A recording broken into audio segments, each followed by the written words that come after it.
तो गाइस अभी आगे बढ़ते हैं 3.3 applied history and our present.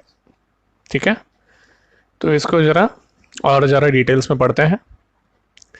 People often ask about the practical value of history, यानी इतिहास का आपके वास्तविक जीवन में उसका क्या महत्व है। व्हाट इज़ द यूज़, मतलब क्या यूज़ है इतिहास का। ठीक है, the answer to this question about the future of applied history answers this question as well. तो गाइज ये क्या बोल रहे हैं कि आपका ये वाला जो प्रश्न है ना कि हिस्ट्री का प्रैक्टिकल वैल्यू क्या है आपके जीवन में, इसका क्या यूज़ है हिस्ट्री का, तो वो क्वेश्चन का जो आंसर है वह आंसर वही सेम आंसर है अगर आप नेचर ऑफ अप्लाइड हिस्ट्री को जान लें। यानी अगर अप्लाइड हिस्ट्री के स्वभाव को अगर आप समझते हैं तो ये क्वेश्चन का आंसर भी आपको मिल जाएगा। ठीक है, तो मैं आपको आगे बढ़ने के पहले यहाँ पे ये टेबल के ज़रिए समझा देता हूँ, फिर आगे हम लोग वहाँ से पढ़ लेंगे टेक्स्ट बुक से। सो देखो क्वेश्चन क्या है, people often ask about practical value of history, यानी हिस्ट्री का वास्तविक महत्व क्या है हमारे जीवन में। तो ये क्वेश्चन का आंसर और ये क्वेश्चन का आंसर सेम ही है, मतलब नेचर ऑफ अप्लाइड हिस्ट्री क्या है, यानी ये अप्लाइड हिस्ट्री का स्वभाव क्या है।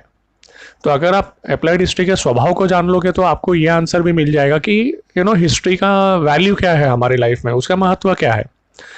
तो इसका आंसर है अप्लाइड हिस्ट्री का नेचर है is to understand our present life with help of history and finding the right direction for benefit of future. तो यही हम लोग पहले भी पढ़ चुके हैं यहाँ पे।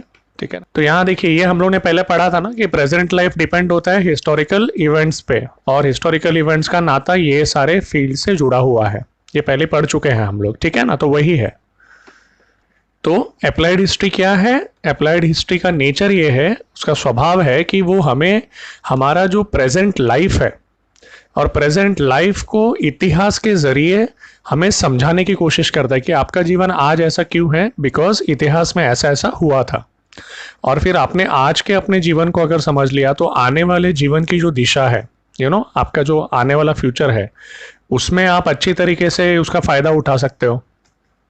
Okay, it's just like this कि मैं आपको एक नीचे एग्जांपल दूंगा। सपोज एक बंटी करके स्टूडेंट है, ठीक है, तो इस बच्चे के बारे में मुझे सब कुछ पता है, फर्स्ट से लेकर 9th स्टैंडर्ड तक। तो अगर मेरे को इसको मैथ्स पढ़ाना है तो मैं एडवांस मैथ्स पढ़ा सकता हूँ, लेकिन और एक स्टूडेंट है बबली जिसके बारे में मुझे कुछ भी नहीं मालूम है, और उस बच्चे को अगर मैं एडवांस मैथ्स पढ़ा रहा हूँ, मुझे बाद में पता चला इस बच्चे को कुछ मालूम ही नहीं है, क्योंकि वो बच्चे का कोई हिस्ट्री नहीं है, मेरे पास कोई इतिहास नहीं है, तो उस बच्चे को मैं अच्छी तरीके से जानता नहीं हूँ, तो गलत हो जाएगा। तो वही यहाँ पे समझा रहे कि अप्लाइड हिस्ट्री का नेचर जो है वो है हमें प्रेजेंट लाइफ को अंडरस्टैंड करना इतिहास के जरिए, और आने वाले फ्यूचर के लिए सही दिशा ढूंढना, finding the right direction for benefit of future. Clear है। अब तो भाई अगर आपको आपके प्रेजेंट लाइफ को समझना है इंक्लूडिंग आइडेंटिटी एंड ऑरिजिन, मतलब प्रेजेंट लाइफ में तो ये भी आता है ना यार कि मैं कौन हूँ, कहाँ से आया हूँ, मेरी ऑरिजिन क्या है, मेरी आइडेंटिटी क्या है, ये सब प्रश्न के भी उत्तर आपको मिलेंगे इतिहास के जरिए। तो आपको आंसर किससे मिल रहा है, विथ हेल्प ऑफ हिस्ट्री। और हिस्ट्री बचाने के लिए आपको प्रिजर्व और कंजर्व करना पड़ेगा अपनी हेरिटेज को, अपनी परंपरा को, अपनी धरोहर को, फॉर फ्यूचर जनरेशंस। ठीक है, अब मैं इसको एकदम सिंपल तरीके से समझा देता हूँ। देखो दो स्टूडेंट है, एक है बंटी है, एक है बबली है। बंटी मेरे पास सपोज एडमिशन लेने के लिए आया, ठीक है, मेरे इंस्टीट्यूट में, तो वो सारे रिपोर्ट कार्ड और सारे सर्टिफिकेट्स लेके आया फर्स्ट स्टैंडर्ड से 9th स्टैंडर्ड के लिए। तो भाई मेरे को अच्छे से, मैंने बंटी से भी मिल लिया, उसके सारे रिपोर्ट कार्ड सर्टिफिकेट्स मैंने बहुत अच्छे तरीके से समझ लिए, उसको कौन से सब्जेक्ट में अच्छा लगता है, कौन से सब्जेक्ट में वीक लगता है, मैथ्स जमता है, सोशल नहीं जमता है, साइंस जमता है, वगैरह वगैरह अच्छे से समझ लिया। ठीक है, क्योंकि मुझे इन्फॉर्मेशन ईयर आफ्टर ईयर, तो मुझे पैटर्न भी समझ में आ गया बंटी का। ठीक है, सब कुछ अच्छे से समझ में आ गया। अब क्या फ़ायदा हुआ उससे, मुझे बंटी का प्रेजेंट सिचुएशन भी समझ में आ गया कि भाई इसका आज क्या लेवल है, और जब मुझे उसका आज का लेवल अच्छे से समझ में आ गया तो मैं फ्यूचर के लिए भी उसको सही तरीके से प्लान कर सकता हूँ, है ना। यानी बेसिकली इतिहास मैंने जानने की वजह से मैं उसके प्रेजेंट को अच्छी तरीके से समझ पाया, और उसके बेसिस पे मैंने उसके लिए फ्यूचर के लिए प्लान किया। ठीक है। लेकिन और एक स्टूडेंट है बबली, ये कुछ नहीं, इसके पास कोई रिपोर्ट कार्ड नहीं है, कोई सर्टिफिकेट नहीं, कुछ भी नहीं इसको याद है, ठीक है। तो भाई उसके बारे में बहुत समझना मुश्किल है। तो आज अगर आप उसको कुछ भी पूछो तो वो इमोशनल आंसर होगा, मतलब वो आज उसको क्या पसंद है, तो वो तो भाई ऐसा नहीं होता ना। अब देखो लाइफ में पैटर्न होता है, आप 1 से 9 ईयर, जो फर्स्ट से लेकर 9 तक का पूरा डेटा देखोगे तो आपको समझ में आएगा बच्चे के बारे में। लेकिन यहाँ पे अभी अचानक बच्चे को 10th में आने के बाद कोई सब्जेक्ट पसंद आ गया तो ज़रूरी नहीं वो अच्छा कर पाएगा। तो आपको हिस्ट्री देख के भी समझ में आना चाहिए कि आदमी सोचता कैसा था, इसका पैटर्न कैसा था, तो आपको इजीली समझ में आता है। इट इज़ जस्ट लाइक आपका फ्रेंड है, वो हर 1 महीने में अपना माइंड बदलता है, तो उसको नहीं अच्छी तरीके से समझ पाओगे ना। लेकिन हाँ, आपको पता है पहले आप उसको 8-10 साल से देख रहे हैं, अरे ये हर 2 महीने में अपना माइंडसेट बदलता है, तो आप उसके लिए सही प्लानिंग कर पाओगे। तो बबली के केस में भाई उसको जितना याद है उसने बता दिया, और तो इसकी वजह से ना तो उसका प्रेजेंट सिचुएशन हम लोग को सही तरीके से समझ में आ रहा है कि बच्चे का आज क्या लेवल है, क्या स्टेटस है, और उसके लिए जो फ्यूचर में हम लोग प्लान करेंगे, क्योंकि हम लोग को प्रेजेंट ही नहीं समझा है, फ्यूचर का जो प्लान करेंगे भाई वो गड़बड़ हो सकता है, उसमें गड़बड़ घोटाला हो सकता है, ठीक है। तो इसी वजह से आपको समझ में आया कि हिस्ट्री को बचा के रखना कितना इंपॉर्टेंट है। तो इस केस में it is necessary to conserve and preserve old report card and certificate. So भाई ओल्ड रिपोर्ट कार्ड और सर्टिफिकेट बचा के रखा बंटी ने, इसी वजह से इसके हम लोग प्रेजेंट को भी समझ पाए और फ्यूचर के लिए भी अच्छी प्लानिंग की हमने। सेम यहाँ पे वही चीज़ है, ठीक है, कि हम लोग को हमारे प्रेजेंट को समझने के लिए और फ्यूचर की दिशा के लिए हमें अपने इतिहास की जो स्मारकें हैं, जो बिल्डिंग्स हैं, जो स्ट्रक्चर्स है, जो डॉक्यूमेंट्स हैं, जो कला है, एवरीथिंग, जो व्यापार है, जो भी है, सब चीज़ को प्रिजर्व एंड कंजर्व करना है। क्लियर है? तो आपको फिर नेचर ऑफ अप्लाइड हिस्ट्री से पता चल गया कि नेचर ऑफ अप्लाइड हिस्ट्री क्या है। हमें प्रेजेंट को समझना है इतिहास के जरिए और फ्यूचर की सही दिशा हमें पानी है। तो बस यही आंसर इसका भी है। क्या है वास्तविक महत्व इतिहास जानने का? भाई इतिहास जानने का वास्तविक महत्व यही है कि हम लोग अपने प्रेजेंट को अच्छी तरीके से समझ सकते हैं, हमारी प्रेजेंट लाइफ को अच्छी तरीके से समझ सकते हैं और हम लोग राइट दिशा पा सकते हैं हमारे फ्यूचर के बेनिफिट के लिए। समझ में आया? तो बस ये वही यहाँ पे ये पूरे पैराग्राफ में दिया हुआ है, ठीक है। तो people often ask about the practical value of history. The answer to the question, यानी ये क्वेश्चन का answer about the nature of applied history answer this question as well. यानी इस क्वेश्चन का आंसर, अगर आप नेचर ऑफ अप्लाइड हिस्ट्री को जान ले, उसका ये क्वेश्चन का आंसर को जान ले, तो ये क्वेश्चन का आंसर भी आपको मिल जाएगा, जैसा कि हम लोगों ने अभी देखा। Okay, The visible and invisible relics of the past exist in the present. We nurture some kind of curiosity, attraction toward them. We wish to know more about their history because they represent the creative thoughts and traditions of our ancestors. It is our heritage. It helps in building our identity. The history of our heritage links us with our origin. तो यहाँ पे पहला चीज़ ये दिया है कि भाई visible and invisible relics, यानी दिखने वाली निशानी और ना दिखने वाली निशानी हमारे पास्ट की, हमारे अतीत की, हमारे प्रेजेंट में भी है।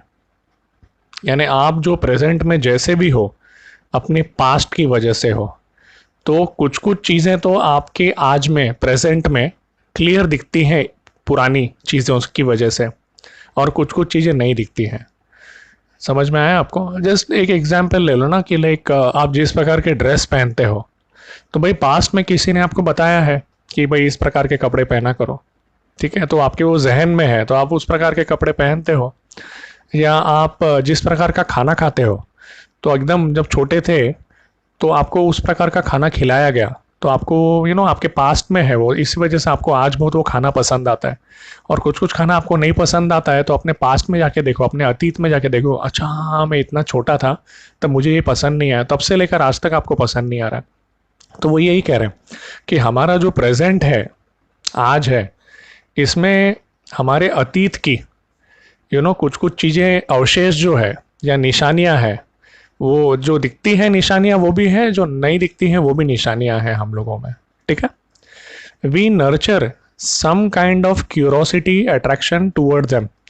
हमारे हमें हमेशा एक मन में एक जिज्ञासा रहती है हमारे अतीत के बारे में, हमारे पास्ट के बारे में। और अभी जैसे जैसे आपका एज बढ़ता है ना, तो और आप में बढ़ता है ये चीज़, क्योंकि आप थोड़ा यंग रहते हैं तो थोड़ा बिजी रहते हैं। लेकिन जैसे जैसे एज होता है ना लाइफ में, तो आपको अपने पास्ट के बारे में, अपने अतीत के बारे में बहुत जिज्ञासा होती है, अपने हिस्ट्री के बारे में।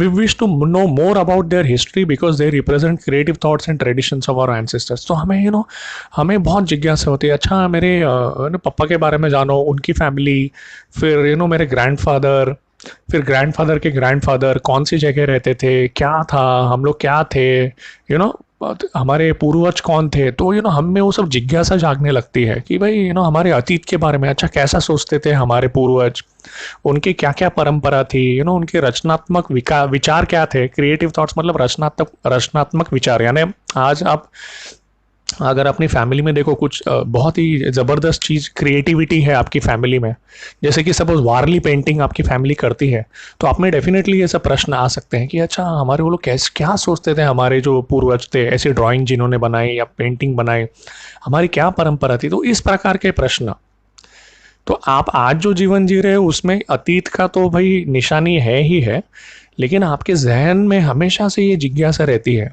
अपने अस्तित्व के बारे में, अपने हम लोग क्यों हैं, कहाँ से आए हैं, हमारा पास्ट क्या है, हमारे पूर्वज क्या करते थे, उनकी क्या परंपरा थी।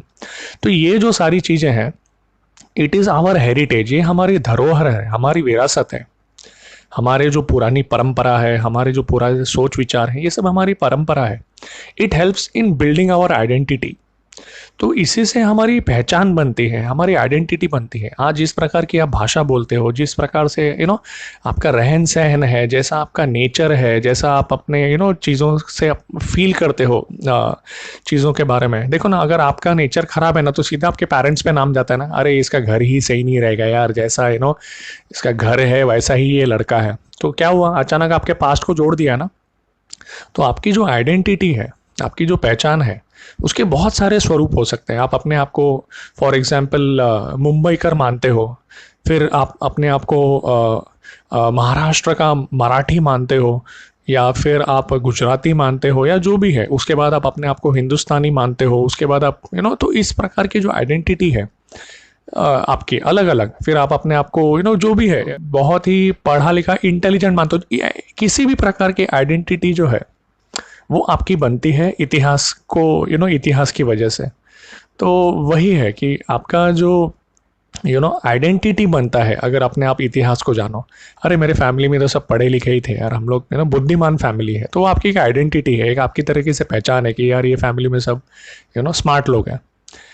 The history of our heritage links us with our origin. तो वही है कि हमारा जो परंपरा जो है, हमारी जो परंपरा है या धरोहर है, उसकी जो कड़ी है वो हमें हमारे ऑरिजिन, हमारे स्रोत, हमारी उत्पत्ति, हमारा जो उद्गम हुआ उससे जोड़ती है। तो गाइज ये हमेशा हमारे जहन में क्वेश्चन रहता है कि ये हम लोग कहाँ से आए हैं, हम लोग कौन हैं। ये बड़े बड़े प्रश्न हैं जीवन के। और खासकर जब जीवन में तकलीफें होती हैं, चोट लगती है, परेशान होते हैं हम लोग, तो ये सब मूल प्रश्न हमारे जीवन में आते हैं। मैं कौन हूँ यार, कहाँ से आया हूँ, मेरा क्या है लाइफ का पर्पस, मेरी उत्पत्ति कैसे हुई, मेरा स्रोत कैसे हुआ। तो ये उस प्रकार के प्रश्न है। इसके पहले क्या, उसके पहले क्या, तो इस प्रकार के जो प्रश्न है। तो इस प्रकार के प्रश्न का उत्तर आपको अपने परंपरा या अपनी धरोहर की कड़ी से मिलता है। अब इतना इम्पॉर्टेंट है हमारे लिए इतिहास कि वो हमारे जीवन की, हमें प्रेजेंट जो है हमारा, उसके बारे में बताता है कि आज हमारा जीवन है वो कैसा है। प्लस हमारे आइडेंटिटी के बारे में वो हमें बताता है, हमारे ओरिजिन के बारे में हमें बताता है, हेल्प करता है जानने के लिए। तो हिस्ट्री इसीलिए इम्पोर्टेंट है। और जब हम हिस्ट्री कहते हैं तो उसमें बहुत ज़रूरी हो जाता है कि हम लोग सुरक्षित और संरक्षित रखें हमारे इतिहास की चीज़ों को, ताकि हमें भी बेनिफिट मिले और फ्यूचर में जो आने वाला जनरेशन है उसको भी बेनिफिट मिले।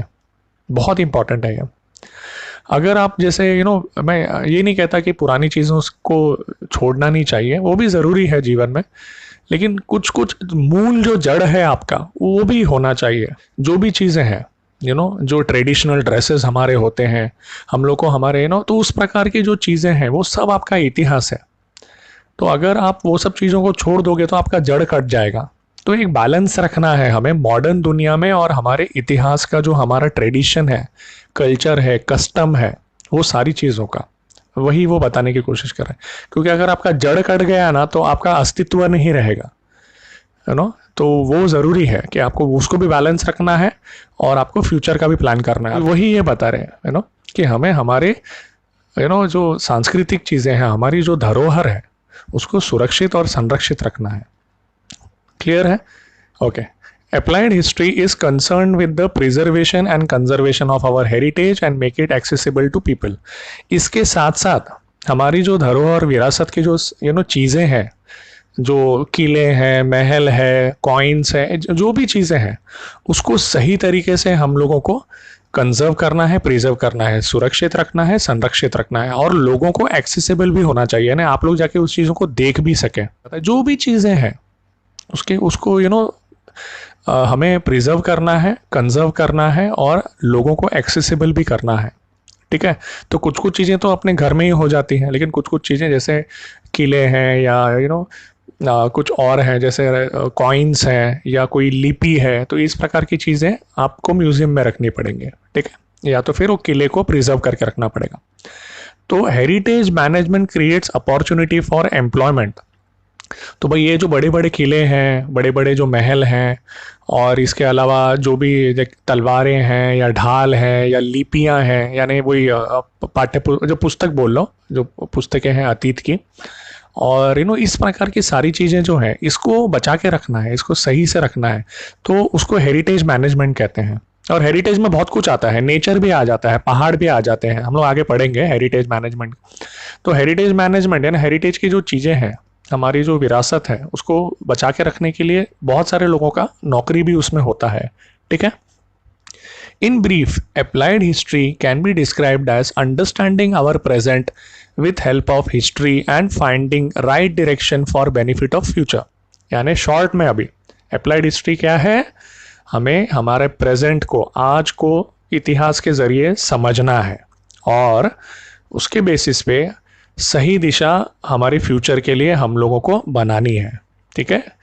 एंड फाइंडिंग राइट डायरेक्शन, सही दिशा पाना है हमें हमारे फ्यूचर के लिए, हमारे आने वाले कल के लिए, उसके बेनिफिट के लिए। तो देखो क्या है ना, इतिहास अगर आपको पता है ना, तो फ्यूचर के डिसीजंस आपके नॉर्मली सही निकलते हैं। हमेशा नहीं सही निकलेंगे, लेकिन चांसेस बहुत ज़्यादा होते हैं। प्रोबेबिलिटी पढ़ते हो ना मैथ्स में, तो प्रोबेबिलिटी बहुत ज़्यादा होती है कि हमारे भविष्य के लिए सही हमें डायरेक्शन मिले। और जो एकदम इम्पल्सिव डिसीजन लेते हैं तुरंत अचानक, चांसेस रहते बहुत हाई रिस्क रहते कि वो गलत हो सकता है। क्लियर? ओके। जैसा कि वो हमने बंटी बबली के केस में देखा था। तो अब आपको समझ में आ गया कि भाई इतिहास की जो हमारी चीज़ें हैं, स्मारकें हैं, हमारी जो परंपरा है, हमारी जो धरोहर है, ठीक है, घर से लेकर नेचर तक सारी जो चीज़ें हैं उसको बचा के रखना है हम लोग को। तो वो 3.4 में आता है, management of cultural and natural heritage, सांस्कृतिक विरासत। Okay.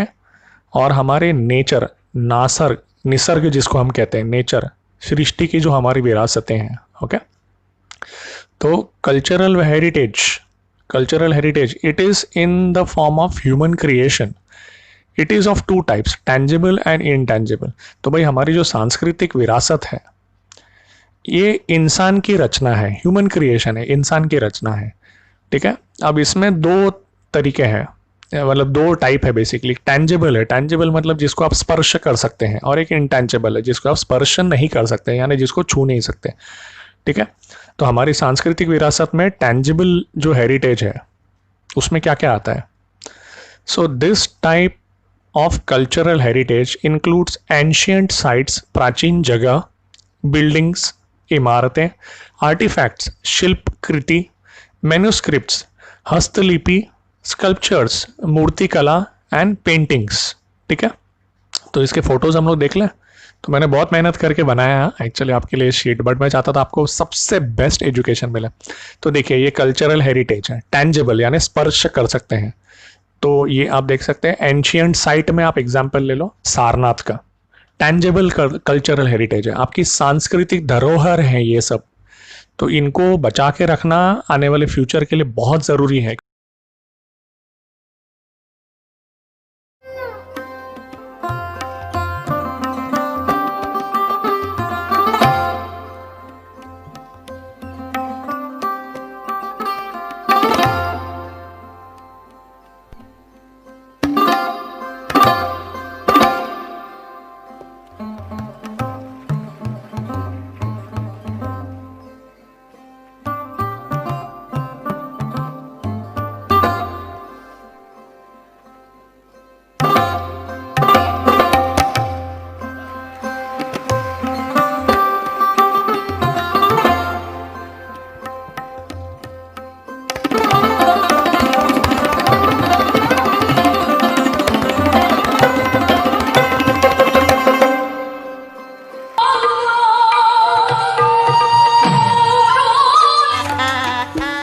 centuries, the traditional designs that embellish saris have been drawn on grid paper.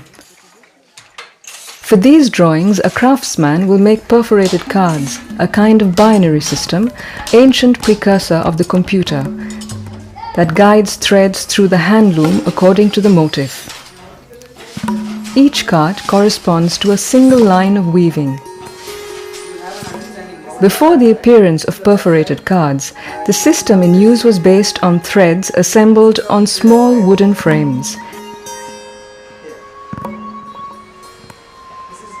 This method requires a second weaver whose role is to pick out the threads to be lifted in position so that the design will unravel itself as the weaver moves his shuttle. This system has one advantage. It allows enough flexibility to achieve a more complex design.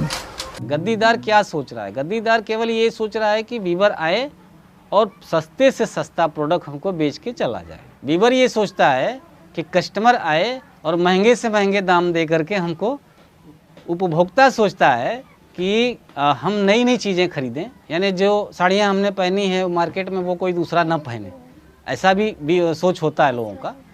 तो इन सब चीज़ों पे follow up करना बहुत ज़रूरी था और ये हो रहा है, लोगों को समझ में आ रहा है।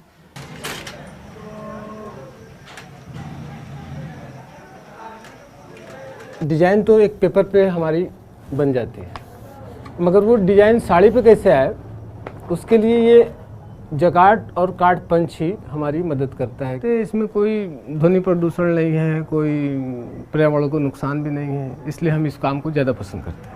वे रेशम भी कुदरत के दिए हुए और तांबा और सोना चांदी जो जरी में लगाते हैं वो भी कुदरत के दिए हुए, और हम काम भी कुदरती तरीके से हाथ से करते हैं। तुमचा ही चित्रकला आहे जे बांधणी आपण म्हणता, त्यांना तुम्हाला कोणी शिकवलं आहे ते? ही आमची पारंपरिक कला आहे, ही मी घरीच शिकलो, पण माझी आजी जेव्हा लग्न कार्यात जायची आणि तिथे एक चित्रकला म्हणजे पुढा ती लग्नाचा चौक वगैरे काढायची, ते बघून मी ही चित्रकला शिकली। क्लियर? तो गाइज अभी हमने ऑलरेडी कर लिया टैंजिबल कल्चरल हेरिटेज, ठीक है, यानी जो स्पर्श कर सकते हैं। अभी जो स्पर्श नहीं कर सकते हैं उसको हम कहेंगे इनटैंजिबल कल्चरल हेरिटेज। तो इसमें एग्जांपल्स आएगा oral traditions and their language. तो भाई ओरल ट्रेडिशंस यानी ज़बान की जो परंपरा है बोल बोल के, तो यहाँ पे आप देख सकते हैं ओरल ट्रेडिशन का। और फिर आपका है ट्रेडिशनल नॉलेज। तो ट्रेडिशनल नॉलेज यानी ऐतिहासिक नॉलेज, तो उसमें आप एस्ट्रोलॉजी को गिन सकते हो, ठीक है, एस्ट्रोलॉजी। और साथ साथ ये आएगा आपका आयुर्वेद भी आएगा इसमें ट्रेडिशनल नॉलेज में, ठीक है। योग भी आ सकता है, योगा भी आ सकता है ट्रेडिशनल नॉलेज में। तो ये सारे जो है ये सब ट्रेडिशनल नॉलेज हैं। Okay, social customs and rituals of celebrating festivals. तो भाई हमारी जो सांस्कृतिक परंपरा है या हमारे जो रीति रिवाज हैं, ओके, तो फेस्टिवल्स के, त्योहारों के, तो उसमें हम लोग क्या देख सकते हैं, उसमें हम लोग देखेंगे, ये देखो कस्टम्स। तो भाई कपड़ों का ही देख लो, कस्टम तो हिसाब ही नहीं है। एक इतना खूबसूरत देश है हमारा, इतना कलरफुल देश है, अलग अलग तरीके के लोग, अलग अलग परंपराएं, खाना पीना, रहन सहन, एकदम रंगोली है हमारा, एक ब्यूटीफुल सा देश। रिचुअल्स, सो कस्टम्स भी हो गया और रिचुअल्स भी हो गया। नेक्स्ट है स्टाइल ऑफ परफॉर्मिंग आर्ट्स। तो स्टाइल ऑफ परफॉर्मिंग आर्ट्स में यार इंडिया तो भाई आर्ट्स में क्या बोलूँ मैं इसको। तो आर्ट्स में म्यूज़िक भी आएगा। तो म्यूज़िक में मैं ऑलरेडी आपको बता चुका हूँ, मैं जिनको बहुत मानता हूँ, Zakir Hussain sir, Amjad Ali Khan sir. Performing arts में भरतनाट्यम, कथक, कथकली, कुचिपुड़ी, मणिपुरी, मोहिनीअट्टम, ओडिसी, सत्रिया, लावनी भी है महाराष्ट्र का। Certain traditional skills. तो भाई ट्रेडिशनल स्किल्स में हम लोग देख सकते हैं, ये देखो, ये बनारसी साड़ी जो बनाते हैं बुनकर बनारस में, एक से एक हैं, ज़बरदस्त हैं इनकी स्किल्स। कम्युनिटीज़ और ग्रुप्स जो ये सारी ट्रेडिशंस को, परंपरा को, कस्टम को और स्किल्स को बचा के जीवित रखें, तो उसमें आप एक वारली कम्युनिटी है हमारे महाराष्ट्र की, आपने देख लिया, कम्युनिटीज़ एंड ग्रुप्स जो ट्रेडिशंस को, कस्टम को और स्किल्स को बचा के रखते हैं। अभी हम लोग ने कल्चरल हेरिटेज तो देख लिया, यानी सांस्कृतिक विरासत जो बचा के कैसे रखना। अब दूसरा है नेचुरल हेरिटेज, प्राकृतिक प्राकृतिक हेरिटेज, प्राकृतिक, उसको कैसे बचा के रखना है. So the concept of natural heritage gives importance to the thought of biodiversity.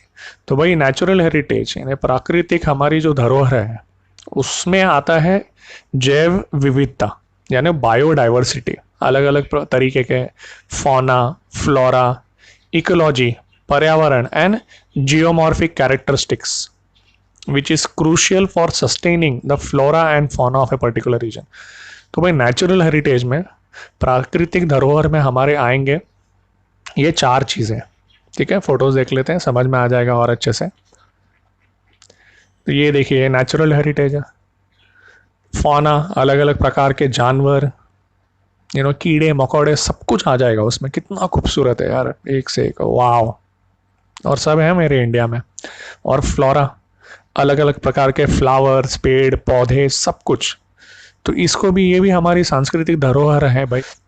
फिर जियोमॉर्फिक कैरेक्टरिस्टिक्स. तो जियोमॉर्फिक कैरेक्टरिस्टिक्स का मतलब होता है बेसिकली कोई भी जगह का डिटेल्स. जैसे अभी एक ग्लेशियर है तो ग्लेशियर का जियोमॉर्फिक कैरेक्टरिस्टिक्स होगा, समिट का हाइट, ग्लेशियर का साइज, स्लोप कितना है. उसी प्रकार से हर जो ज़मीन होती है या जगह होती है उसके जियोमॉर्फिक कैरेक्टर्स होते हैं, उसकी केमिकल कॉम्पोजिशन कैसी है वगैरह वगैरह. तो ये सब इंपॉर्टेंट है. जियोमॉर्फिक कैरेक्टरिस्टिक्स अगर सही नहीं है तो इकोलॉजी सही नहीं रहेगी, पर्यावरण सही नहीं रहेगा. तो ये जो है फ्लोरा और फौना, ये सब नष्ट हो जाएंगे. तो ये सब नहीं नष्ट होने चाहिए. इसलिए हमारा जो इकोलॉजी का संतुलन है, हमारा जो पर्यावरण का संतुलन है, पेड़ पौधे वृक्ष और जियोमॉर्फिक कैरेक्टरिस्टिक्स, ज़मीन, उसका स्लोप, उसका केमिकल कॉम्पोजिशन, उसका जो भी है फिजिकल कॉम्पोजिशन, वो सारी चीज़ों को सही तरीके से हम लोग को बचा के रखना है. तो ये जो सारी चीज़ें आएंगी आपकी नेचुरल हेरिटेज में आएंगी. Clear? Okay. It is essential for benefit of future generations to preserve our heritage. तो भाई हमारे आने वाला जो जनरेशन है फ्यूचर का, उसके लिए बहुत ज़रूरी है कि हम हमारी ये विरासत जो है इसको सुरक्षित रखें. ठीक है. UNESCO, the global organisation has announce some directives with the objective of promoting the cultural and natural heritage. तो भाई यूनेस्को जो है, जो कि एक ग्लोबल ऑर्गेनाइजेशन है, ठीक है ना, वर्ल्ड लेवल पे जो ऑर्गेनाइजेशन है, उसने कुछ सुझाव या हिदायत दी है जिसका उद्देश्य है कि हमारी जो ये सांस्कृतिक और ये प्राकृतिक जो विरासतें हैं, कल्चरल एंड नेचुरल हेरिटेज, इसको हम सही तरीके से बचा के रखें और इसको प्रमोट करें ताकि लोग आके इसको देखें, इसको अप्रिशिएट करें और अपने जीवन के बारे में जाने, अपने खुद को जाने, उसको देख के समझे कि अच्छा हम अपने ओरिजिन को जाने, अपनी आइडेंटिटी को जाने. तो वो यूनेस्को ने किया है. यूनेस्को ग्लोबल ऑर्गेनाइजेशन है जिसने हिदायत और सुझाव दी है इस उद्देश्य से कि हमारे जो कल्चरल और नेचुरल हेरिटेज है, सांस्कृतिक और प्राकृतिक विरासत है, उसको प्रमोट किया जाए, लोग आके देखें, उसको समझें, एंजॉय करें, अप्रिशिएट करें और धरती को खूबसूरत बनाएं. On the basis of those directives, list of sites and traditions are declared as world heritage. तो ये जो डायरेक्टिव्स जो दिए हैं, हिदायत और सुझाव जो यूनेस्को ने दिया है, उसके बेसिस पे, उसके हिसाब से हम लोगों ने हमारे जो बहुत सारे परंपरा की चीज़ें हैं, ट्रेडिशंस की और ऐतिहासिक जो जगह है, स्मारकें हैं, उसको हम लोग ने वर्ल्ड हेरिटेज डिक्लेयर किया है. ठीक है. तो list of UNESCO's world natural heritage now includes. तो भाई अभी वर्ल्ड यूनेस्को का जो वर्ल्ड नेचुरल हेरिटेज यानी प्राकृतिक धरोहर जो है, उसमें आता है वेस्टर्न घाट्स भी आता है, जिसमें कॉस प्लाटो भी है. ये डिस्ट्रिक्ट सातारा में है. ठीक है, वेस्टर्न घाट्स के. तो वेस्टर्न घाट्स का भी मैंने तस्वीर मैंने पूरा आपके लिए फोटो रखा है, कोई चीज़ की कमी नहीं होगी भाई, मज़े में पड़ेंगे. तो यूनेस्को का वर्ल्ड हेरिटेज में अब वेस्टर्न घाट्स भी आता है. तो वेस्टर्न घाट्स आपको पता है ना, ये देखो, ये इंडिया का मैप है. तो ये जो पूरा पार्ट है वेस्ट कोस्ट को लग के, अरेबियन सी को लग के, ये पूरा जो है ये वेस्टर्न घाट्स है. ठीक है. तो ये सब अभी नेचुरल हेरिटेज में आता है. ठीक है. तो प्लीज़ उसको गंदा मत करो, ख़राब मत करो. ठीक है. और ये है आपका कॉस प्लाटो, सातारा डिस्ट्रिक्ट में. इसको वैली ऑफ फ्लावर्स भी बोला जाता है. देखो कितना खूबसूरत है. ठीक है. तो ये अब वर्ल्ड नेचुरल हेरिटेज में इंक्लूड हो गया है वेस्टर्न घाट्स, और वेस्टर्न घाट्स में कास प्लाटो भी आता है. डन? क्लियर? ओके. अभी हम लोग एट अ ग्लांस में आते हैं. तो एट अ ग्लांस में आपके सामने है Indian traditions declared as oral and intangible heritage, यानी ज़बानी हेरिटेज है, हमारी संस्कृति है, धरोहर है हमारी, और इनटेंजिबल यानी स्पर्श नहीं कर सकते आप। ठीक है, तो इसमें जो लिस्ट है इसमें बहुत सारे हैं। फिर हमारा आता है वर्ल्ड कल्चरल हेरिटेज साइट्स। तो भाई वर्ल्ड कल्चरल हेरिटेज साइट्स के भी मैंने सब, एक भी फोटो मिस नहीं किया, सब कुछ आपको लिख के रखा है, सब कुछ। तो world cultural heritage sites, Agra fort, ओए होए ज़बरदस्त। ओके, और ये अजंता के केव्स है, पहाड़ में ये केव्स है। ठीक है, दिख रहा है आपको, ये पहाड़ के अंदर के ये केव्स हैं, पहाड़ में काट के ये केव्स बनाए गए हैं। भाई गजब था यार। तो सामने से इस प्रकार से दिखता है और अंदर से इस प्रकार से दिखता है। ठीक है, अजंता के केव्स। फिर ये है आपके वेरुल के, अलोरा के केव्स, पहाड़ के अंदर ही काट के बनाया गया है। Taj Mahal, beautiful as always, Goa का ये चर्च कौन भूल सकता है, ब्यूटीफुल। ठीक है, फतेहपुर सिकरी, खूबसूरत। फिर हम्पी, एलिफेंटा के केव्स, ये तो हमारे मुंबई में ही है। ठीक है, सामने से ऐसा दिखता है, अंदर से इस प्रकार से है। बुद्धिस्ट मॉन्यूमेंट्स एट सांची, जबरदस्त। हुमायूं जी का टोम, ओए होए खूबसूरत। ये हमारे देश की संस्कृति है यार, क्या है, एक से एक चीज़ है। कुतुब मीनार, ओह ज़बरदस्त। फिर ये जो माउंटेन रेलवेज है उसमें है दार्जिलिंग हिमालय। ठीक है, ये दार्जिलिंग हिमालय का रेलवे का लाइन है, ज़बरदस्त। फिर ये नीलगिरी माउंटेन रेलवे, ये सब दिए हैं टेक्स्ट बुक में, मैंने कुछ अपना नहीं डाला है, मैंने मतलब फोटोज नहीं दिए, नाम दिए, तो मैंने ढूंढ ढूंढ के डाले ये फोटो। नीलगिरी माउंटेन के रेलवे हैं। कलका शिमला रेलवे, खूबसूरत। चंपानेर पावागढ़ आर्कियोलॉजिकल पार्क, वाव। और ये हमारे मुंबई का Chhatrapati Shivaji Maharaj terminus. Red fort complex, ओए होए, Lal Qila. Jantar Mantar Jaipur, science and technology भाई। हिल फोर्ट ऑफ राजस्थान, क्या बोला जाए, पहाड़ों पे जो फोर्ट्स हैं राजस्थान के, एक से एक। रानी का वव, ये क्वींस स्टेपवेल पटन गुजरात में है, नीचे नीचे नीचे नीचे। ठीक है, फिर ये है कैपिटल कॉम्प्लेक्स एट चंडीगढ़, ये मॉडर्न ज़माने का है, कैपिटल कॉम्प्लेक्स चंडीगढ़। क्लियर। तो गाइज नेक्स्ट है जबरदस्त archaeological site of Nalanda university, Nalanda university Bihar. तो ये बहुत बड़े क्षेत्र पे फैला हुआ है, देखो नालंदा यूनिवर्सिटी बहुत बड़ा यूनिवर्सिटी था ये, आज उसके खाली थोड़े अवशेष रह गए हैं। अहमदाबाद को हिस्टोरिकल सिटी माना जाता है, ऐतिहासिक सिटी डिक्लेयर किया गया है यूनेस्को द्वारा। तो बहुत सारे मॉन्यूमेंट्स और ऐतिहासिक चीज़ें हैं अहमदाबाद में। क्लियर गाइज, ये पूरा कंप्लीट हो गया आपका वर्ल्ड कल्चरल हेरिटेज साइट, यहाँ से शुरू हुआ। ठीक है, ये पूरा कंप्लीट, और ये सब कुछ भी नहीं छूटा, सबका मैंने फोटो दिखा दिया आपको। अब हम लोग देखेंगे world natural heritage sites. Okay, तो इसमें काजीरंगा नेशनल, शायद नाम लिखा होगा मैंने, हाँ। तो देखो वर्ल्ड नेचुरल हेरिटेज साइट, तो इसमें आपका काजीरंगा नेशनल पार्क, कोलाल देव नेशनल पार्क, मानस वाइल्ड लाइफ सेंचुरी, फिर सुंदरबन, तो क्या बोला जाए यार, सुंदरबन के टाइगर्स। फिर ये नंदा वैली है, इसको भी वैली ऑफ फ्लावर्स। और क्या है, अच्छा वेस्टर्न घाट्स भी हैं। तो वेस्टर्न घाट्स तो हम लोग ऑलरेडी देख चुके हैं, मैं बता चुका हूँ आपको, ठीक है ना, वेस्टर्न घाट्स के पहाड़। और इसके अलावा हिमालय को भी ग्रेट हिमालय को नेशनल पार्क घोषित कर दिया गया, कंजर्वेशन एरिया। और फिर ये कांगजिंगडोंगा नेशनल पार्क सिक्किम में है, ये भी नेशनल पार्क है, वहाँ पे स्नो लेपर्ड पाए जाते हैं, मस्क डियर पाए जाते हैं। तो ये भी पूरा कवर हो गया, एवरीथिंग। ओके, अब आगे बढ़ते हैं।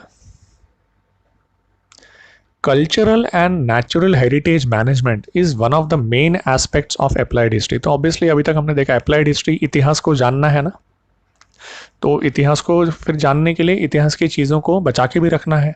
तो वही इन्होंने दिया है कि सांस्कृतिक और प्राकृतिक विरासत जो है उसको सही तरीके से बचा के रखना, समझना, ये अप्लाइड हिस्ट्री का एक मेन एस्पेक्ट है, एक मेन पार्ट है।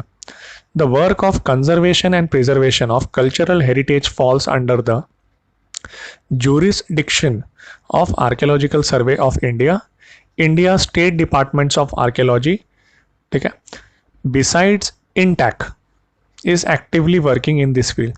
तो भाई हमारी जो सांस्कृतिक धरोहर है, ओके, उसको सुरक्षित रखना, संरक्षित रखना, इसका जो जुरिस्डिक्शन है, इसका जो पावर है, या इसका जो किसके अंडर आता है, आर्कियोलॉजिकल सर्वे ऑफ इंडिया के अंडर आता है। आर्कियोलॉजिकल सर्वे ऑफ इंडिया का ड्यूटी है कि हमारी जो सांस्कृतिक धरोहर है, विरासत है, उसको सुरक्षित रखें, संरक्षित रखें।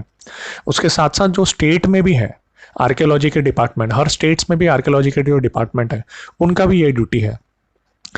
इंटैक जो है, Indian national trust of art and cultural heritage, ये भी इस क्षेत्र में बड़े स्तर पे काम कर रहा है, ठीक है।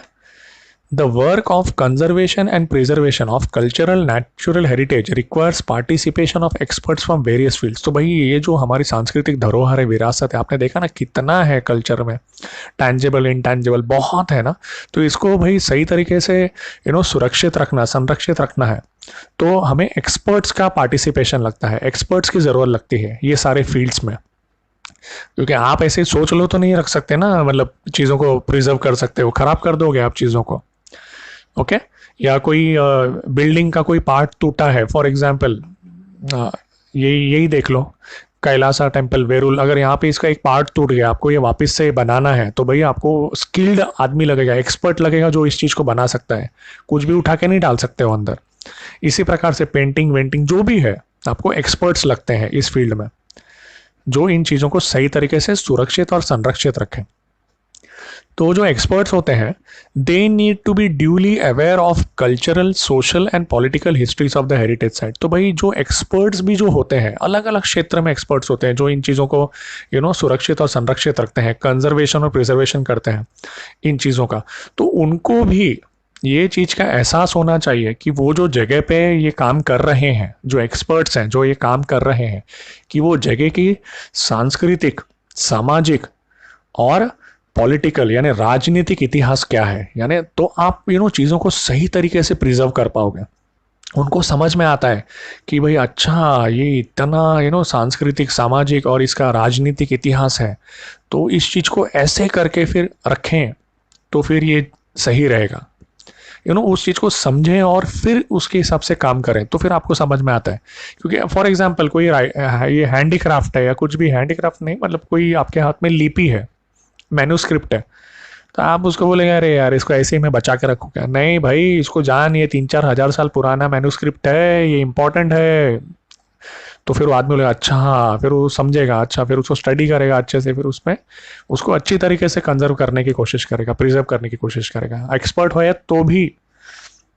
तो एक्सपर्ट्स को भी वो जगह का अच्छे तरीके से सांस्कृतिक, सामाजिक और राजनीतिक इतिहास पता होना चाहिए। तो फिर वो और मन लगा के काम करेंगे और सही तरीके से काम करेंगे और उस जगह को सुरक्षित और संरक्षित रखेंगे। Principles of applied history are useful in creating awareness. तो भाई अगेन अप्लाइड हिस्ट्री का जो बेसिकली जो रीति है या जो नियम है, वो इस काम को अच्छी तरीके से करता है कि जो एक्सपर्ट्स भी होते हैं, जो कंजर्वेशन और प्रिजर्वेशन में लगे हुए हैं, उनको एहसास दिलाने के लिए कि ये कितना इम्पोर्टेंट काम है। तो प्लीज़ अच्छे से काम करिए और हमारी सांस्कृतिक धरोहर को बचा के रखिए, ठीक है। तो ये अप्लाइड हिस्ट्री के रीति और नियम से होता है। तो भाई अब अभी हम लोगों ने एक्सपर्ट्स को बता दिया, एक्सपर्ट्स को पता है कि भाई क्या सांस्कृतिक, सामाजिक और राजनीतिक इतिहास है, क्या है, क्यों ज़रूरी है चीज़ों को बचा के रखना।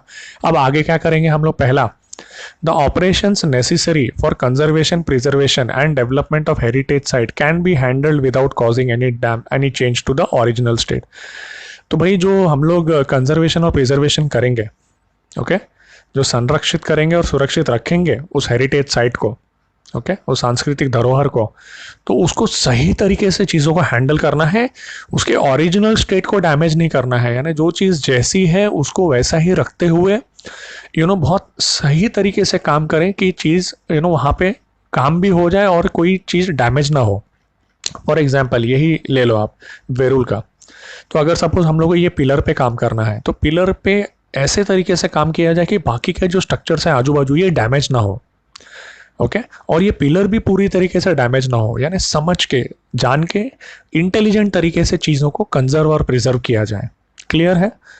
तो ये हर चीज़ में होगा, ठीक है। Second, the local social structure and psychology of local people, challenges faced by them in present situation and their expectations can be surveyed in detail। तो भाई कोई भी आप जो सांस्कृतिक या सामाजिक जो धरोहर है, हमारी कल्चर के हेरिटेज साइट है, लोगों के बहुत मन जुड़े हुए हैं उससे, लोगों की बहुत सारी आस्थाएं जुड़ी होती हैं उस चीज़ों से। तो पहले लोगों की जो आशाएं हैं, उनकी क्या आशाएं हैं, उनकी क्या परिस्थिति है, उसको समझा जाए। नहीं तो आप जाओगे अचानक कहीं खुदाई चालू कर दोगे सपोज, हाँ, उधर आजू बाजू जो लोग हैं वो बोलेंगे अरे आप ऐसा कैसा आके खोद दिए, भले उनकी वो जगह ना भी हो, फिर भी यहाँ कोई मॉन्यूमेंट है, कोई ऐतिहासिक चीज़ है, अचानक आपने वहाँ से कोई मूर्ति उठा ली, कोई और जगह रख दी, मतलब उस चीज तो नहीं चलेगा ना। तो ये पहले समझना है आपको कि आप जिस जगह पे काम करने वाले हैं वो समाज का ढांचा क्या है, उनकी मनोवैज्ञानिक परिस्थिति क्या है, साइकोलॉजी क्या है वहाँ के लोकल लोगों की, उनको क्या क्या परेशानी है, तो वो सारी चीज़ों को पहले सर्वे कर लो। नहीं तो सीधे सीधे जाके आप लोग काम चालू करोगे तो फंस जाओगे, ठीक है। तो ये एक्सपर्ट्स का काम है कि वो जगह को भी समझो, वहाँ पे जहाँ पे आप काम करोगे वहाँ के लोगों को भी समझो, उनके दिमाग को भी समझो, उनकी आशाओं को भी समझो। Third, due precautions can be taken avoiding hurting sentiments of the locals. इसलिए हमें ऐसे स्टेप्स लेने हैं, ऐसे प्रिकॉशंस लेने हैं, इन चीज़ों का ध्यान रखना है कि वहाँ के जो लोकल लोग हैं उनका कोई भी सेंटिमेंट्स, उनकी जो सोच विचार है उसको हर्ट ना हो, उसको तकलीफ ना हो, जब हम लोग ये कंजर्वेशन और प्रिजर्वेशन का काम कर रहे हैं तब, while completing the projects of conservation, preservation and development of a heritage site। तो कोई भी हेरिटेज साइट है उसका डेवलपमेंट, प्रिजर्वेशन कर रहे हैं या ना, तो वहाँ के लोकल लोगों के दिल को चोट नहीं पहुँचनी चाहिए, उनको बुरा नहीं लगना चाहिए। Participation of local people in the project can be facilitated. तो लोकल लोगों को भी साथ में ले लो तो और आसानी से काम हो जाएगा, ठीक है। Systematic plan can be design to employ local skills in a creative way and create better opportunities for livelihood.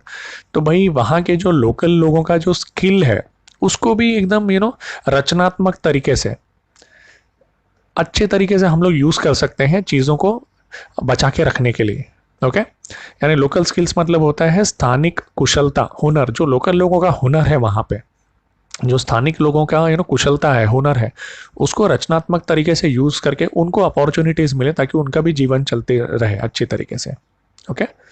तो फॉर एग्जांपल देखो अभी यही है वेरूल का ये जो कैलासा टेम्पल है, सपोज मुझे ये हाथी का ये पार्ट को तराशना है या इसको कम्प्लीटली रिप्लेस करना है फॉर एग्जांपल, या कुछ पार्ट को मुझे ये करना है, तो वहाँ लोकल लेवल में कौन है ऐसे जिनके पास हुनर है कि शिल्पकारी ये सब कर सकते हैं, तो उनको मैं ले लूँगा। अच्छा आप आ जाओ, इसको ठीक करो, ठीक है। उसको नेसेसरी ट्रेनिंग, उसको नेसेसरी नॉलेज, ये सब जो चीज़ें हमने लिखी थी ना भाई, उसको बताना पड़ेगा कि वो जानता भी होगा फिर भी कि भाई ये कितना इम्पोर्टेंट पीस है हेरिटेज का, ओके।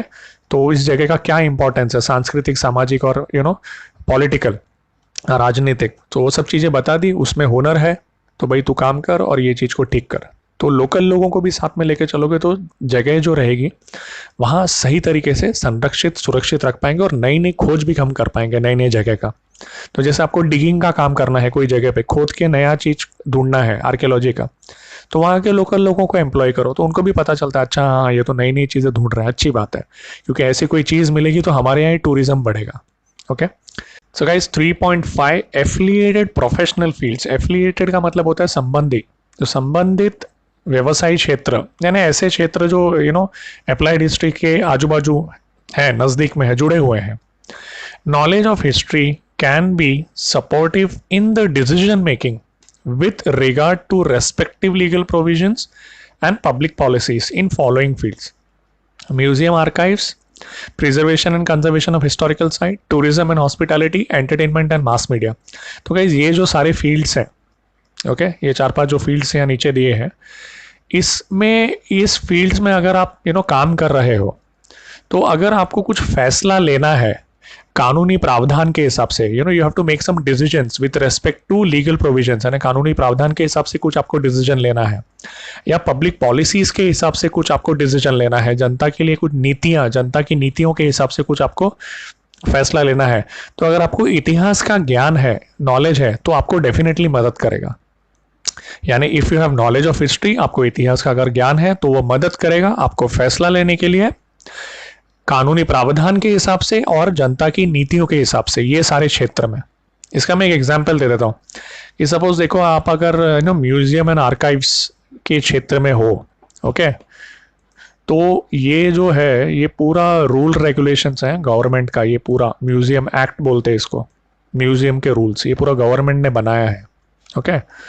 तो इसमें अगर सपोज कौन सा एक पार्ट है देखते हैं, या सपोज आप वहाँ ट्रस्टी हो, वो म्यूजियम आप चलाते हो, तो एक यहाँ पे प्रोविजन दिया है, at the time of acceptance of any object for display in museum, okay, trustee shall maintain a record in writing as to nature and condition of the object so receive. यानी suppose आप trustee हो या आप उस museum में काम करते हो, ठीक है, आपके पास में वो डिपार्टमेंट है कि कोई भी चीज़ जब आपके पास में आती है, ठीक है, डिस्प्ले के लिए, या आपको गिफ्ट के फॉर्म में वो म्यूजियम को मिला है या लोन के फॉर्म में मिला है, किसी भी प्रकार से मिला है, तो आप उस डिपार्टमेंट में काम करते हो, सबसे पहले वो चीज़ आपके पास आती है, तो आपको क्या करना है, आपको रिकॉर्ड मेंटेन करना है राइटिंग में कि वो जो चीज़ आई है उसका नेचर कैसा है, मतलब कैसा उसका स्वभाव है, और उसका कंडीशन कैसा है, उसकी स्थिति कैसी है उस ऑब्जेक्ट की, उसका भाई ठीक ठाक कंडीशन में है कि नहीं, मतलब उसका सब कुछ बराबर है, नेचर और कंडीशन उस ऑब्जेक्ट का सही है कि नहीं है, ठीक है, उसका आपको रिकॉर्ड मेंटेन करना है। तो भाई आप, ये रूल है गवर्नमेंट का, ये रूल है, ये लीगल रूल है ये, तो यही आप कैसे फॉलो करोगे अगर आपको इतिहास के बारे में पता ही नहीं है। अगर कोई चीज़ 2-3 हज़ार साल पुरानी है आपके पास आती है, तो लीगल प्रोविजन क्या कहता है, उसको सही तरीके से जांच पड़ताल करो, उसके बारे में लिखो कि उसका नेचर कैसा है, उसका कंडीशन कैसा है। तो बिना हिस्ट्री के नॉलेज के आप उस चीज़ को समझ ही नहीं पाओगे, तो फिर कुछ आप गलती कर दोगे तो फिर कानूनी प्रावधान के हिसाब से कुछ गलती हो जाएगी, फिर आप फंस जाओगे। तो वही वो समझाने की कोशिश कर रहे हैं कि आपको इतिहास का अगर ज्ञान है तो वो आपको मदद करेगा फैसले लेने के लिए कानूनी प्रावधान के हिसाब से और जनता की नीतियों के हिसाब से। ये सारे क्षेत्र में है, म्यूजियम हो, आर्काइव्स हो, उसका तो मैंने एग्जाम्पल ही दिखा दिया आपको, और ये हर फील्ड में है, एंटरटेनमेंट और मास मीडिया में ही सोच लो। अगर आपको कोई सीरियल बनाना है या कोई पिक्चर बनानी है, जो भी है ऐतिहासिक घटना पे, तो आपको लीगली पता है, प्रोविजन पता है कि भाई आप अपने हिसाब से कुछ भी नहीं बना सकते हो, आपको कुछ ही अलाउड है, फ्लेक्सिबिलिटी, ओके। तो वही इतिहास का अगर आपको ज्ञान है तो आपको हेल्प करेगा। समझ में आया? ओके, तो चलो डू यू नो पे आते हैं। तो डू यू नो में यहाँ तो अच्छा, एक clay tablet, the earliest museum, यानी सबसे पहला म्यूजियम 6th सेंचुरी BC में दुनिया में मिला था। ये डिस्कवर हुआ था उर नाम का जो जगह है मेसोपोटामिया में, आज का ये इराक है, इसका नाम मेसोपोटामिया। तो सबसे पहला म्यूजियम 6th सेंचुरी BC में मिला था, ओके। ये मिला था शहर उर में जो मेसोपोटामिया में था। द एक्सकवेशंस यानी खुदाई की थी किसने? सर लियोनार्ड वुली ने, ओके। और museum was build by princess, एक राजकुमारी ने बनाया था इराक की, मेसोपोटामिया की। Her name was Ennigaldi, she herself was curator of the museum. तो वो राजकुमारी ने वो म्यूजियम की खुद ही वो अध्यक्ष थी, संग्रहालय जो वो कहते हैं म्यूजियम को, मतलब खुद ही क्यूरेटर थी, वो खुद ही अध्यक्ष थी, उसने पूरा डिजाइन विजाइन किया, किस चीज को कहाँ रखना है, सब कुछ। तो राजकुमारी इनैलगिल्डी नाम था उसका, ओके।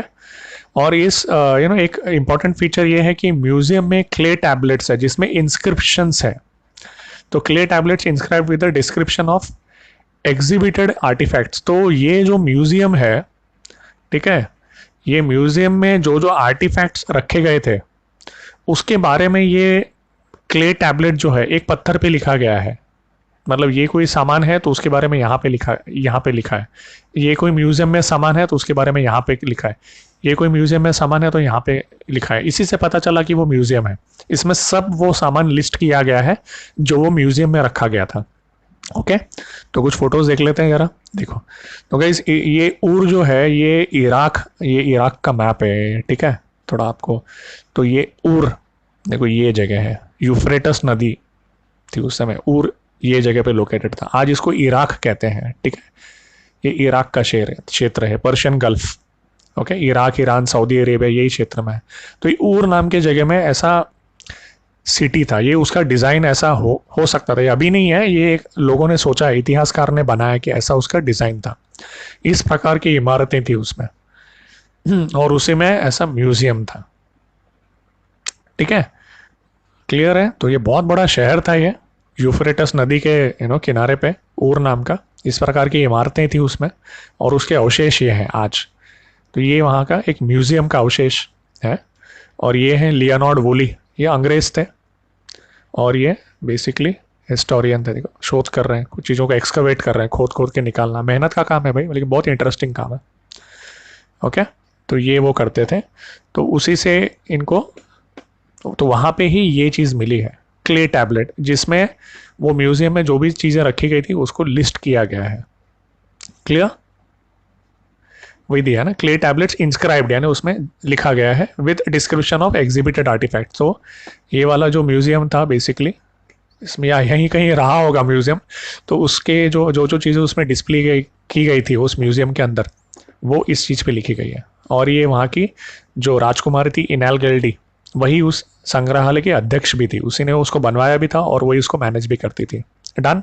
ओके, चलो डू यू नो में और एक पे आते हैं, इंडियन म्यूजियम इन कोलकाता। वाह, कितना खूबसूरत है इंडियन म्यूजियम कोलकाता में।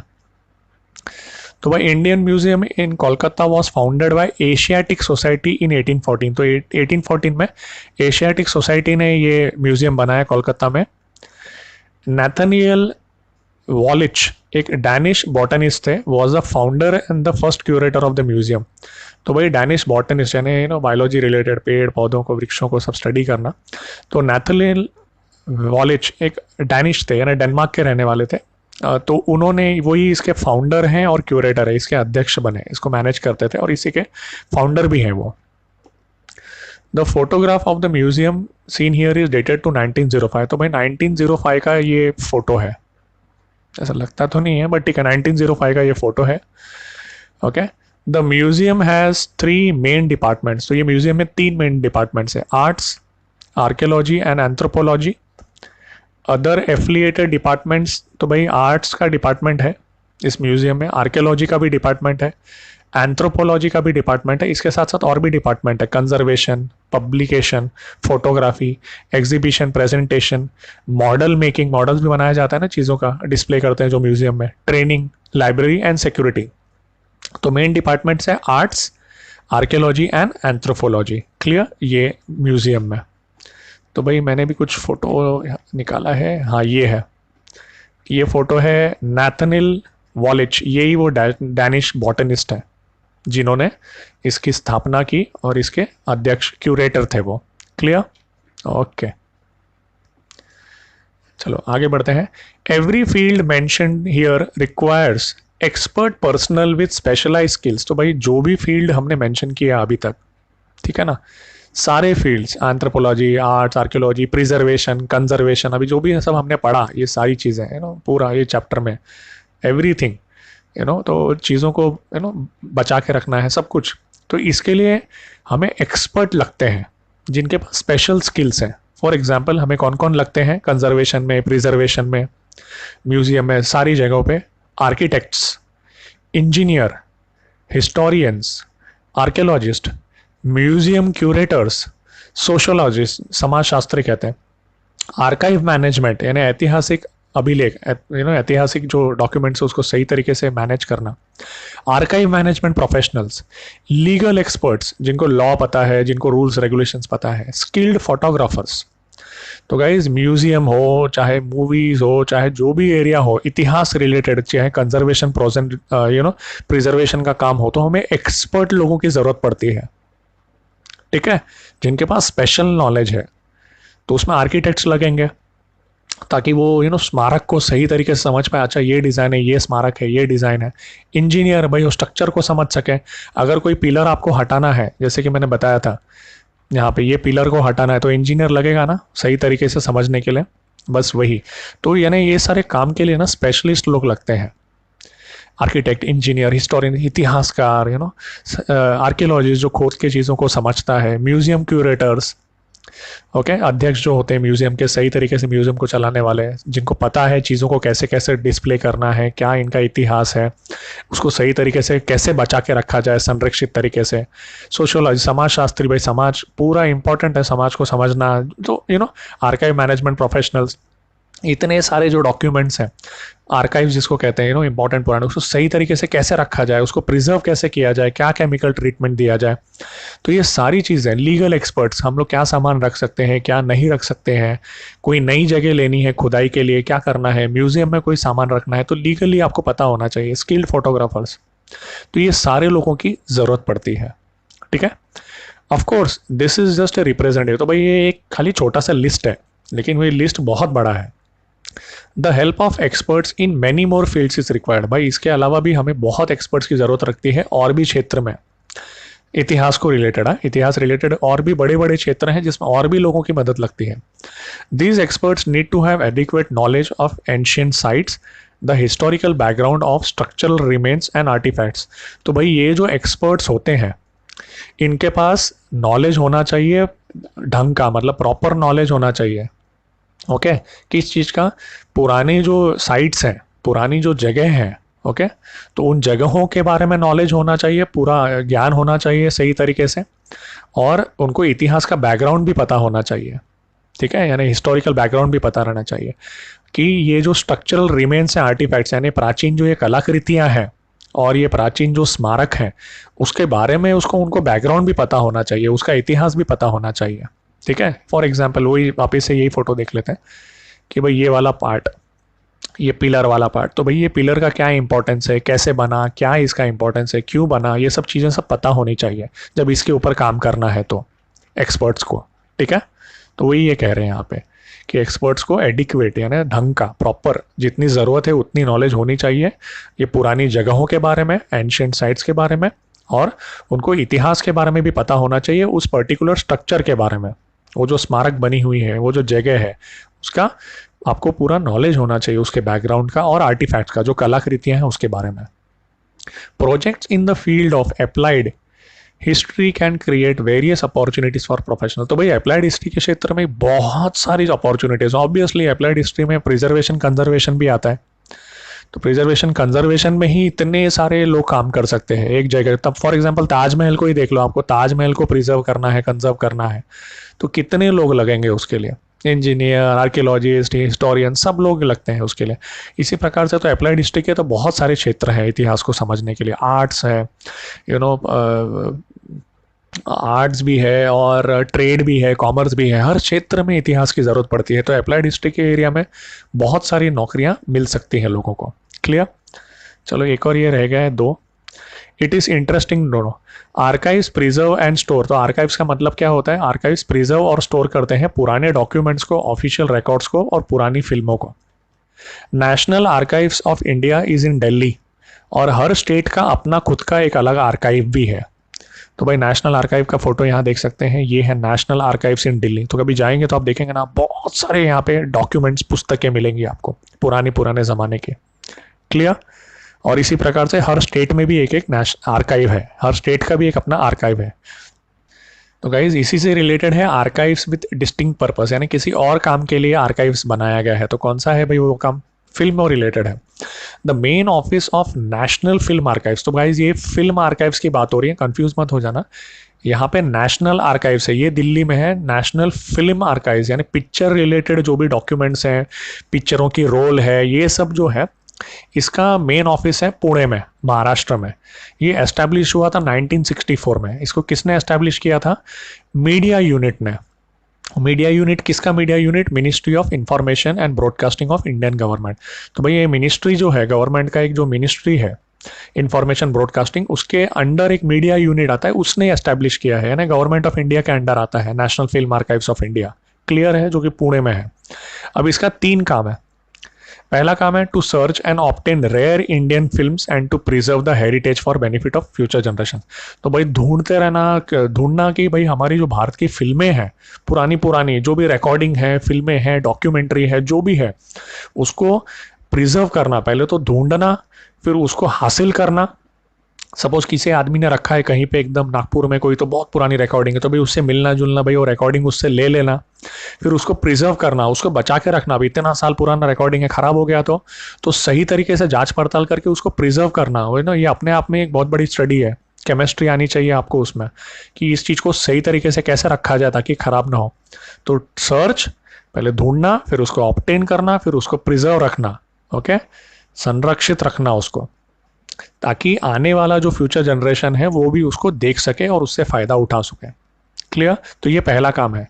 तो सेकेंड पॉइंट है to categorise the important aspects of film, to create documentation and catalogues and carry out research in the field. तो क्या सेकेंड पॉइंट में बेसिकली क्या है, सपोज आप कोई रेस्टोरेंट में जाते हो, तो रेस्टोरेंट में आप जाते हो तो सीधा कैटलॉग उठाते हो ना, कैटलॉग मतलब बेसिकली मेनू कार्ड उठाते हो। तो मेनू कार्ड में आपको समझ में आता है ना कि भाई कौन सा है, सपोज इंडियन है, चाइनीज़ है, इटालियन है, और उसके अंदर भी ब्रेकफास्ट है, लंच है, डिनर है, ठीक है, उसके अंदर भी सूप है, क्या है। तो ये चीज़ से आपको तुरंत समझ में आता है ना कि भाई ये चीज कैसे, कहाँ क्या चीज़ है। तो उसी प्रकार से जब आपके पास बहुत सारे फिल्म हो गए, वीडियोस हो गए, तो आप उसको सही तरीके से आपको एक पूरा उसका डॉक्यूमेंट बनाना पड़ता है, डॉक्यूमेंटेशन, जिसमें आप लिखोगे कि ये फिल्म जो है इसके इम्पॉर्टेंट पॉइंट्स क्या है, इस फिल्म के अंदर क्या है, उस फिल्म के रिलेटेड चीज़ें आप लिखोगे, उसको सही तरीके से उसको एक कैटलॉग के फॉर्म में, एक बुक के फॉर्म में रखोगे, ताकि कल को कोई आदमी आके बोलता है कि आपके ये आर्काइव्स में क्या है, तो आप उसको कैटलॉग उठा के ढूंढोगे, दे दोगे, फिर कैटलॉग में चीज़ों को अच्छे तरीके से देख पाएगा कि कहाँ क्या चीज़ रखी है। अच्छा ये फिल्म है, ये फिल्म इस जगह पे रखी हुई है, और इस फिल्म के अंदर क्या क्या चीज़ें हैं, ठीक है। तो यही इंपॉर्टेंट होता है कि हमको पहले इंपॉर्टेंट एस्पेक्ट्स कि वो पिक्चरों के अंदर मेन चीज़ क्या है वो हमने लिख दिया, ताकि हमको समझ में आ जाएगा। हर बार थोड़ी ना पिक्चर को चलाओगे, इतनी पुरानी पिक्चरें हैं, वो खराब हो जाएगा रोल। दूसरा डॉक्यूमेंटेशन, उसको लिख लोगे आप, और कैटलॉग एक ऐसा बुक बना लोगे मेनू कार्ड के जैसा रेस्टोरेंट में। और दूसरा एस्पेक्ट है कि रिसर्च, शोध करने के लिए भी ये फिल्में काम में आती है। तो ये भी एक आर्काइव्स के डिपार्टमेंट का काम है कि चीज़ों में शोध करना, ठीक है। सपोज मैंने आज बोल दिया भाई कि पंडित नेहरू जी ने ये कहा था या सरदार पटेल जी ने ये कहा था, तो मेरे पास अगर वो फिल्म है, रिकॉर्डिंग है, तो मैं चेक कर सकता हूँ ना, तो रिसर्च कर सकता हूँ। या फिर भारत की आज़ादी की लड़ाई कैसे शुरू हुई, क्या हुई, क्या, तो मतलब हर चीज़ आप उसमें शोध कर सकते हो फिल्मों को देख के।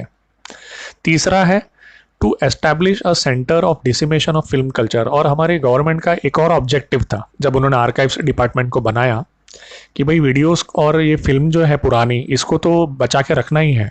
ओके, जब मैं वीडियोस बोल रहा हूँ तो फिल्म मतलब वो रोल्स थे पुराने ज़माने में, अभी आपके जैसा मोबाइल नहीं है, पहले रोल्स थे, वो रोल्स बहुत हैं इसमें, रोल्स को बचा के रखने की बात हो रही है यहाँ पे। तो फिल्म के रोल्स जो है उसको तो बचा के रखना ही है, ओके। लेकिन उसके साथ साथ हमारा जो फिल्म का कल्चर है, एक ऐसा सेंटर बने जहाँ डिसीमेट हो फिल्म का कल्चर, यानी वहाँ आपको ज्ञान मिले। यानी सपोज आप कल को फिल्म इंडस्ट्री में आपका इंटरेस्ट है किसी भी तरीके से, टेक्नीशियन, एक्टर, जो भी है, और आप फिल्म कल्चर के इतिहास को जानना चाहते हो कि सबसे पहला मूवी कब बना था, कैसे बना था, तो आपको क्या करना है, आर्काइव्स में जाइए डिपार्टमेंट में पुणे के, वहाँ पे पूरा देखिए, पूरा कल्चर कैटलॉग देखिए, कहाँ कौन सी फिल्म रखी गई है, उसका फिल्म का रोल कहाँ है, क्या है उस फिल्म के बारे में, आपको पूरा इतिहास। डिसिमेशन मतलब होता है बांटना, आपको पूरा हमारे फिल्म का इतिहास के बारे में, कल्चर के बारे में पता चलेगा भारत के, कि सबसे पहले आलम आरा बनी थी, उसमें आवाज ही नहीं था, उसके बाद राजा हरिश्चंद्र बनी, उसके बाद और पिक्चरें बनी, वहाँ से लेकर आज तक हम लोग आए हैं। ये गवर्नमेंट का पर्पस था, ये तीन, ये national archives of film archives of Pune में जो इन्होंने बनाया है उसका, ठीक है। इसी वजह से इसको बनाया गया है ताकि ये तीनों ऑब्जेक्टिव पूरा हो।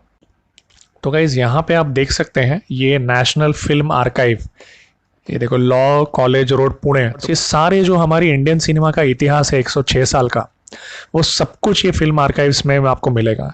देखिए इस प्रकार से आपको दिख रहा है, पिक्चरों के रोल रखे गए हैं पूरे, ये सब पुराने पुराने पिक्चरों के रोल रखे गए। तो गाइज अभी आगे बढ़ते हैं। In this lesson we learn about the role of applied history. तो भाई ये लेसन में अप्लाइड हिस्ट्री को कहाँ कहाँ हम लोग यूज़ करते हैं, उसका रोल क्या है, यानी उसका किरदार क्या है, अप्लाइड हिस्ट्री को कहाँ कहाँ यूज़ करते हैं, उसकी यहाँ नीचे लिस्ट है, ठीक है। तो बेसिकली मैंने इसको टेबल फॉर्म में बना दिया, तो 4 जगह लिखा है आपके ये टेक्स्ट बुक में। तो अप्लाइड हिस्ट्री का रोल कहाँ कहाँ है, public training programmes for understanding the importance of history.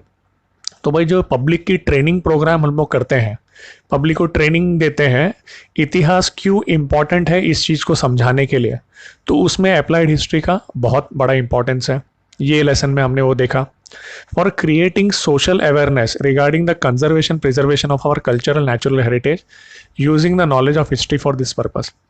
भाई दूसरा रोल है कि जब लोगों में हम लोग ने जागरूकता फैलाई कि हम लोगों को क्यों हमारी जो पुरानी जो चीज़ें हैं कल्चर की, नेचर की, सांस्कृतिक, प्राकृतिक जो हमारी विरासत है उसको क्यों हमें संरक्षित और सुरक्षित रखना है, तो इतिहास के जरिए ये भी हम लोगों ने सोशल अवेयरनेस, लोगों में जागरूकता फैलाने की कोशिश की।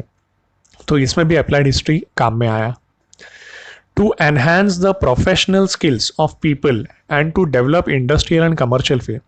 तो भाई लोगों का जो स्किल्स है, जो काम करने का जो उनका हुनर है, उसको भी इम्प्रूव कर दिया गया, क्योंकि अगर उनको ऐतिहासिक चीज़ें पता है तो वो सही तरीके से काम को समझेंगे और करेंगे। तो उनके जो हुनर है उसको भी इम्प्रूव कर दिया गया। और इंडस्ट्रियल और कमर्शियल फील्ड, तो भाई जैसे औद्योगिक है और कारोबारिक एरिया जो है उसमें भी कैसे आगे बढ़ा जाए इतिहास को यूज़ करके, तो वो भी हम लोग ने देखा है अप्लाइड हिस्ट्री के जरिए। ठीक है ना, ये सब पढ़ा है हम लोगों ने। Okay, and to carry out preparatory work and plan for effective implementation of heritage projects. तो भाई जो भी हमारी जो हेरिटेज के प्रोजेक्ट्स हैं, ओके, जैसे कि कोई बिल्डिंग को बचाना है, रिस्टोर करना है, या कोई पुरानी चीज़ को संभाल के रखना है, जो भी प्रोजेक्ट है बड़े या लेवल पे या छोटे लेवल पे, तो उसको कैसे उसके लिए प्रॉपर तरीके से प्लानिंग करना है और कैसे उसको प्रॉपरली इम्प्लीमेंट करना है, कैसे उसको लागू करना है, हमारे जो ऐतिहासिक धरोहर के जो प्रोजेक्ट्स हैं उनको बचा के रखने के लिए। तो इसमें भी अप्लाइड हिस्ट्री बहुत हेल्प करता है कि हम लोग सही तरीके से प्रिपेयर करें, काम करें, प्लान करें और सही तरीके से इम्प्लीमेंट करें हमारे हेरिटेज प्रोजेक्ट्स में। जैसे कि ताजमहल का संरक्षण, हुमायूं के टोम का संरक्षण, सिंहगढ़ के फोर्ट का संरक्षण, ये सारे जो संरक्षण के हैं प्रोजेक्ट्स, इसके अलावा और भी बहुत सारे हो सकते हैं प्रोजेक्ट्स हेरिटेज के। तो इसमें भी हम लोग को अप्लाइड हिस्ट्री बहुत मदद करता है। तो वही दिया, अप्लाइड हिस्ट्री का रोल ये सब एरियाज में है और ये चैप्टर में हमने ये सब पढ़ा है। ठीक है, तो वही यहाँ पे दिया हुआ है सेम, ये चीज़ को मैंने पॉइंट्स में आपको बता दिया। It is essential to avoid vandalizing of historic and public places to ensure that they are preserved for benefit of future generations। तो भाई लास्ट पैराग्राफ को क्या कह रहे हैं, तो गाइज वही है, समझाने की कोशिश कर रहे हैं। जैसे हम लोग ऐसे किच किच दीवार पे ऐसे लिख देते हैं ना, जैसे मैं अभी लिख रहा हूँ, तो उस प्रकार से हम लोग भी चीज़ें करते हैं। अब ये देखो लोधी गार्डन है, यहाँ पे लिखा है देश का नाम खराब होता है। ऐतिहासिक चीज़ें हैं उसको रेस्पेक्ट करो यार, अपने व्हाट्सएप पे लिख लो यार, इंस्टाग्राम पे लिख लो, ये दीवार पे क्यों लिख रहे हो। सेम यहाँ पे भी पुराने किले में भी यही हाल है, इसको टेक के खड़े हो जाते हैं, थूकते हैं, कचरा फेंकते हैं।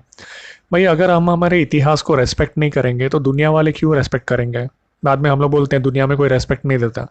तो प्लीज़ गंदगी मत फैलाइए, अलग ज़रिए हैं अपने आप को एक्सप्रेस करने के लिए, टेक्नोलॉजी यूज़ करिए, लेकिन ऐतिहासिक जो स्मारक है उसको ख़राब मत करिए, उसको बर्बाद मत करिए। ये हमारी धरोहर है, ये फ्यूचर के जो जनरेशन है उनको दिखाने के लिए है ये, नहीं तो उनको कुछ पता ही नहीं रहेगा कि इंडियन होने का मतलब क्या है। समझ में आया? That's it. So guys I think this chapter is done. So सब कुछ आपको प्रॉपरली समझ में आ गया होगा। So thank you very much.